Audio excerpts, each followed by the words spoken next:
Oi, gente! Hoje estamos aqui para ter uma aula de geografia. Hoje nós vamos estudar o capítulo número 1, que está intitulado Nosso Lugar.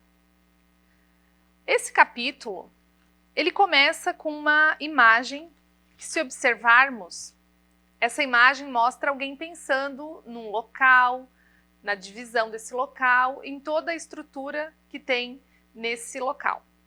Pois bem, antes de iniciarmos, eu vou lançar uma pergunta para vocês. Já pararam para imaginar como é que a gente faz quando vai a um lugar que nunca fomos antes?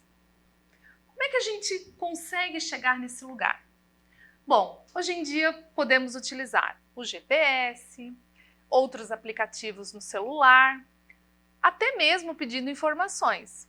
Mas tem uma coisa que é essencial, o endereço. Esse endereço ele é composto pelo número da rua, o número da construção, pelo bairro e pelo município. Voltando ao livro, eu vou lançar uma pergunta. Você sabia que, por conta do crescimento dos municípios e da população, foi preciso pensar numa organização diferente dos espaços? Então imagine, se as pessoas viviam no mesmo local, e essa população foi crescendo com o passar do tempo, o que foi preciso?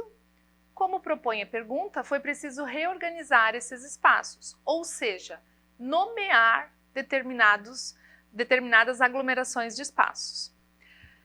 Na página seguinte, nós temos um título dizendo a divisão dos lugares. Como vocês perceberam, as duas imagens tratam-se de um mapa da cidade de Curitiba. O primeiro mapa mostra todo o trajeto, todo o território da cidade de Curitiba, de uma forma geral. Vocês podem ver que está marcado de amarelo o município de Curitiba, que fica no estado do Paraná. O mapa 2, do mesmo jeito, mostra também o mapa de Curitiba, mas ele tem uma diferença. E o que a gente consegue perceber analisando o mapa 1 e o mapa 2?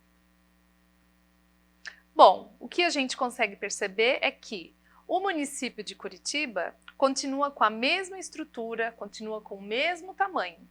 Entretanto, no mapa 2, como está bem mostrado no nosso livro, mostra que foi dividido em bairros e esses bairros não modificaram a estrutura nem o tamanho da cidade de Curitiba.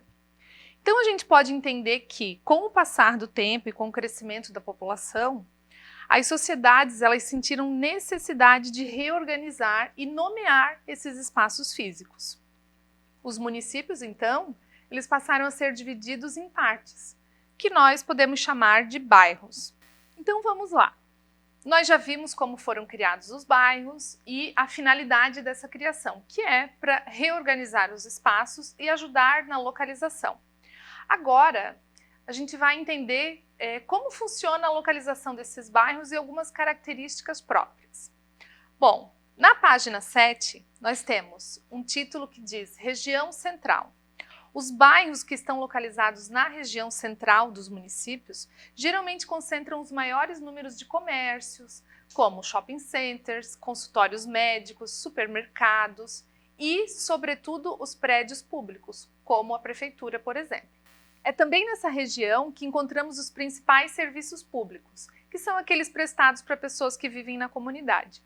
É muito comum as pessoas que moram em lugares distantes se deslocarem até a região central, ou seja, até o bairro chamado de centro, para ter acesso a esses serviços. Observe as fotos. A foto número 1, região central de Pato Branco, uma cidade do Paraná. Foto 2, região central de Santo André, no estado de São Paulo. E foto 3, a região central do município de Cedro, no estado do Ceará. Essas imagens que acabamos de observar, elas mostram diferentes municípios do nosso país. Você consegue perceber alguma relação entre essas três imagens que a gente acabou de observar? Bom, como podemos ver nas imagens, embora tenham características diferentes, né, se a gente for olhar a cidade de Santo André, com muito mais prédios, uma cidade maior, diferente, por exemplo, da cidade de Pato Branco, no Paraná, é na região central que os serviços públicos, os órgãos públicos estão localizados. Então essa é uma característica que a gente consegue perceber. Outra questão importante para a gente observar aqui é que em todos os bairros do seu município existem os serviços públicos. Esses serviços são aqueles prestados pela prefeitura, como por exemplo, fornecimento de água encanada, rede de tratamento de esgoto, iluminação pública, pavimentação das ruas, coleta de lixo e a manutenção das estradas, das vias públicas. Bom, já que estamos falando de bairros, agora a gente vai conhecer rapidamente os tipos de bairros que existem. Conforme propõe o nosso material escrito, o primeiro tipo de bairro é o bairro residencial. Como o próprio nome já propõe, o bairro residencial ele é composto por moradias, por casas. Ou seja, as pessoas habitam esses bairros com muito mais frequência, como em prédios, em casas, etc. Geralmente nesses bairros existem parques, praças públicas, que são estruturas específicas para o convívio em família. Outro tipo de bairro é o bairro comercial. Como o próprio nome propõe, ele é composto por comércios. Ou seja, existe uma grande concentração de bancos, de lojas, de supermercados. A oferta desse serviço é muito vasta nos bairros de tipologia comercial. Os outros tipos de bairros são os bairros industriais. Nas grandes cidades, eles são concentrados em maior quantidade. Por exemplo, são nesses bairros que estão localizadas grandes empresas, grandes indústrias, montadoras de carros e etc. Além desses três tipos, que são o bairro industrial, residencial e comercial, a gente tem também os bairros mistos.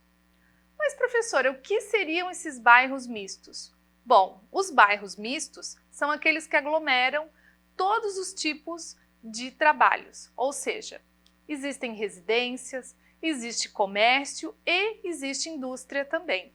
Isso vai caracterizar um bairro misto. Depois de conhecer os tipos de bairros que a gente pode encontrar nas várias cidades distribuídas pelo Brasil, a gente propõe uma atividade para você, aluno. Lá na página 14, você vai ler essas atividades. A número 1 é para completar algumas frases, todas relacionadas ao conteúdo que a gente estudou. E o número 2 é para você pintar uma das imagens dispostas que tem relação com o bairro onde você mora. Então você vai observar essa imagem para tentar entender, bom, o bairro onde eu moro, que características ele tem? Será que tem características de um bairro residencial?